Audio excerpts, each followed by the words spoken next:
इस वीडियो का उद्देश्य किसी भी जाति, धर्म, संप्रदाय या समाज या किसी राजनीतिक दल को किसी भी रूप से ठेस पहुंचाना नहीं है। यह वीडियो केवल शिक्षात्मक रूप से बनाया गया है। इसका उद्देश्य केवल लोगों तक ज्ञान पहुंचाना है।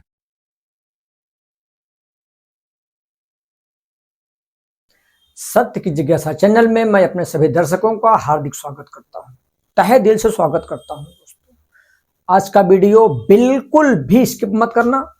छोटा वीडियो है लेकिन बहुत काम का वीडियो है।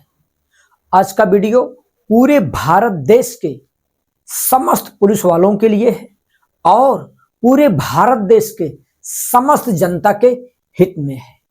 जनता के हित में ज्यादा है और पुलिस के हित में उससे भी ज्यादा है। दोस्तों, हम जब कभी भी किसी भी पुलिस स्टेशन में कोई भी एफआईआर दर्ज करते हैं तो वह एफआईआर, मैं एनसी की बात नहीं कर रहा हूं, एनसी आप दर्ज करते हो, शिकायत पत्र देते हो, 2 हो गया। तीसरा होता है एफआईआर, यानी कि गुनाह रजिस्टर हो गया।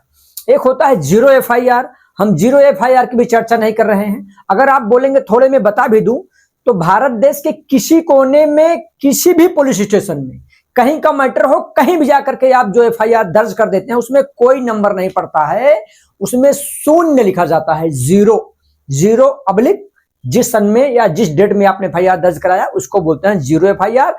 बाद में वह आपसे संबंधित पुलिस स्टेशन में, यानी आपके संबंधित पुलिस स्टेशन में ट्रांसफर हो जाता है, उसको बोला जाता है जीरो एफआईआर। लेकिन हमारा आज का जो टॉपिक है यह है एफआईआर कितने पार्ट में होता है। दोस्तों, कभी कभी जो नए नए पुलिस वाले हैं, मैं किसी का नाम नहीं लूंगा, पूरे भारत देश में सभी हमारे मित्र हैं, ठीक है। एक पुलिस मित्र भी होता है, उनकी भी चर्चा मैं नहीं कर रहा हूं, मैं चर्चा कर रहा हूं गुन्हे की, एफआईआर की, फिरियाद की। फिरियाद कभी कभी ठाड़े अमलदार, यानी कि जो व्यक्ति, जो पुलिस वाला एफआईआर दर्ज कर रहा है, पहले लेखी दर्ज होता था, कंप्यूटर संगणक नहीं हुआ करता था, या कि उसमें टाइप करने में लोगों को कंटाला आता था, या कि जानकारी नहीं थी, जो भी समझना है आप समझ लीजिए। लेकिन एफआईआर दर्ज तो होता था।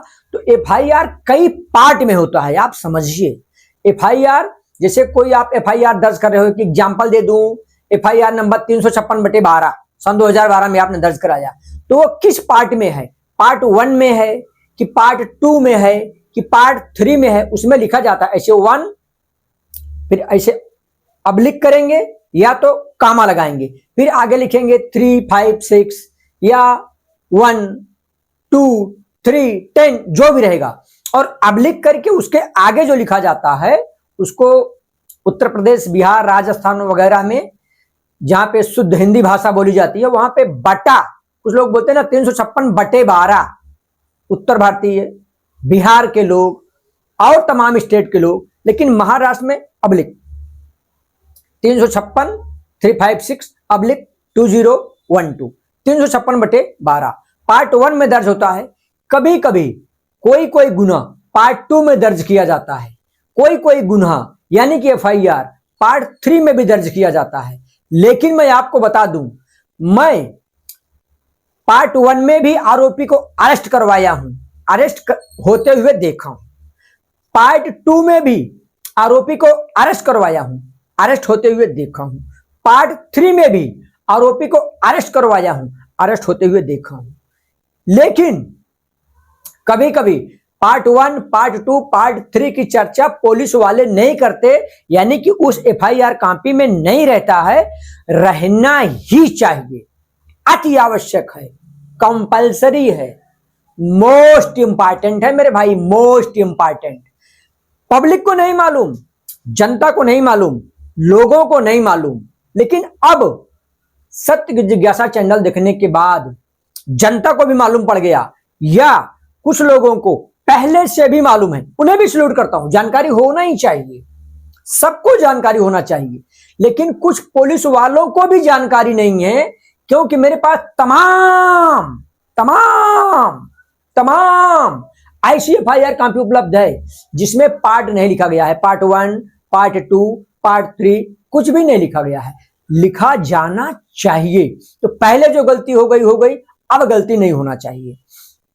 और भारत देश के पुलिस वाले इतने निपुण हैं अपने कार्यशैली में कि इनकी नकल विदेशों में होने लगी है। ये बहुत जल्द व्हाट्सएप के जरिए, फेसबुक के जरिए, तमाम यंत्रणाओं के जरिए आरोपी को इतनी आसानी से पकड़ लेते हैं कि महाराष्ट्र पुलिस की चर्चा, भारत देश के पुलिस की चर्चा इंटरनेशनल कोर्टों में और भारत देश के बाहर के देशों में होने लगी है। होनी भी चाहिए। मैं सैल्यूट करता हूं अपने भारत देश की पुलिस को, महाराष्ट्र की पुलिस को। और जो मैं आपको बताया पार्ट 1, पार्ट 2, पार्ट 3, यानी कि फर्स्ट पार्ट में एफआईआर दर्ज है या सेकंड पार्ट में दर्ज है या थर्ड पार्ट में दर्ज है। कभी कभी आप आरटीआई डालते हैं, यानी कि माहिती अधिकार डालते हैं। केंद्रीय माहिती अधिकार अधिनियम 2005 के तहत आप माहिती मांगते हैं। पुलिस वाले भी खोजते हैं बेचारे। एफआईआर नंबर आप लिखते हो, आपको दूसरी कॉपी मिल जाती है, क्योंकि आपने पार्ट 1, पार्ट 2, पार्ट 3 की चर्चा नहीं किया है। मैं पहले ही बोला, स्किप मत करना, वीडियो आपके काम का है। यदि आप स्किप करते हैं तो आपको इसकी संपूर्ण जानकारी नहीं मिलेगी। बहुत अच्छी जानकारी मैं आपको दे रहा हूं। वीडियो छोटा है लेकिन आपको पूरा देखना है, और हो सके तो आप 2 बार 3 बार देखिए, आपको और ज्यादा जानकारी मिल जाएगी। गुनाह दर्ज करने वालों के लिए भी मैं जानकारी दे रहा हूं, यानी कि पुलिस वालों के लिए भी और पब्लिक के लिए भी जो गुनाह दर्ज कराने जाते हैं। अब आपका गुनाह दर्ज हो गया, अब वो गुनाह फर्स्ट पार्ट में हो रहा है कि सेकंड पार्ट में हो रहा है कि थर्ड पार्ट में हो रहा है, आपको पार्ट की जानकारी नहीं है। आप तो पुलिस स्टेशन में जाते हो, एनसी लिखा के चले आते हो, या कभी कभी जाते हो तो एफआईआर दर्ज करा के चले आते हो। कितने लोगों को बोलने नहीं आता तो बोल देते हैं एफआईआर दर्ज कराने आया हूं। ठीक है, मेरा कुछ इंटेंशन नहीं है कि मैं आपका इंसल्ट करूं, मुझे क्षमा करना। लेकिन जब भी आप एफआईआर दर्ज कराने गए तो आप ठाणे अमलदार से या वहां के पुलिस निरीक्षक से, पीआई साहब से, पुलिस इंस्पेक्टर से, दरोगा जी से, एसएचओ से आप पूछ सकते हो कि सर मेरा गुनाह फर्स्ट पार्ट में ले रहे हैं कि सेकंड पार्ट में ले रहे हैं कि थर्ड पार्ट में ले रहे हैं। और एफआईआर की कॉपी आपको निःशुल्क फ्री ऑफ कास्ट दी जाती है। अगर कोई आपको बोले कि 5 पन्ने का है, 5 दूनी 10 रुपया दे दो या जाके झेरॉक्स लेके आ जाओ, आप बिल्कुल झेरॉक्स लेने मत जाना। यह पूरी तरह से निःशुल्क है, फ्री ऑफ कास्ट है। एफआईआर की चर्चा मैं किया अपने पुलिस मित्र के लिए और अपने संपूर्ण भारत देश के फिरियादी के लिए, जो भी गुनाह दर्ज कराने जाते हैं। कभी कभी कोई भी, भले वो मुजरिम है लेकिन उसको मार लग गया, उसका हाथ पैर टूट गया, या उसके घर में चोरी हो गया, या उसको किसी ने किसी मैटर में अटका दिया, रेप के गुने में या किसी गुने में, तो वो भी बेचारा तो मामला दर्ज कराने जाएगा। तो उसको भी इस बात की जानकारी होनी चाहिए, यानी कि आरोपी को भी जानकारी होनी चाहिए, फिरियादी को भी जानकारी होनी चाहिए, पुलिस को भी जानकारी होनी चाहिए। माननीय न्यायालय को अच्छी तरह जानकारी है, उनको मैं नहीं कह रहा हूं, लेकिन first part, second part, third part, ये आप लोगों को जानकारी होना चाहिए। उसके बाद उसमें आ फाइनल होता है, बा फाइनल होता है, यानी कि कोई उसको ए बोलते हैं, बी बोलते हैं, सी समरी बोलते हैं, आ समरी बोलते हैं, आ फाइनल बोलते हैं। ये तमाम चीज है। वीडियो बड़ा हो जाएगा और मुझे वीडियो बाद स्किप नहीं करना है आप लोगों को, इसके लिए छोटा ही वीडियो मैं बना रहा हूं मेरे दोस्तों। तो जब इस चीज की चार्जशीट चली जाती है या कि फाइनल रिपोर्ट लग जाता है, आप कमेंट करेंगे तो उसकी मैं इसका सेकंड पार्ट बनाऊंगा और आपको बताऊंगा आपके कमेंट के हिसाब से। जब इसकी चार्जशीट चली जाती है, उसके बावजूद, उसके बाद में, बावजूद और बाद में दोनों चलेगा, उसके बावजूद शब्द पुलिस यंत्रणा के लिए मैं बोल रहा हूं और उसके बाद में फिरियादी के लिए मैं बोल रहा हूं। तो उसके बाद आप क्या कर सकते हो, कोई पुरावा आपको मिला या चार्जशीट जाने के बावजूद पुलिस यंत्रणा को कोई पुरावा मिला तो दोस्तों, चाहे पार्ट 1 में दर्ज हो, चाहे पार्ट 2 में दर्ज हो, चाहे पार्ट 3 में दर्ज हो, ठीक है, उसमें पुरौनी चार्जशीट यानी कि सप्लीमेंट्री चार्जशीट भी आप डलवा सकते हैं। आप अपने आईओ को, यानी कि इन्वेस्टिगेशन ऑफिसर को, महाराष्ट्र में बोलते हैं अन्वेषण अधिकारी को, तपासिक अधिकारी को, ठाणे अमलदार के पास भी जाके आप लेटर दे सकते हैं, लेकिन आपको आईओ के पास लेटर देना है, उनसे विनती करना है कि सर इसमें मुझे और भी एविडेंस मिले हैं, और भी पुरावा मिला है, ठोस पुरावा मिला है, पुरेसा पुरावा मिला है, स्ट्रांग एविडेंस मिला है, तो इसकी आप सप्लीमेंट चार्जशीट डालिए, पुरौनी चार्जशीट डालिए, वह डालेंगे।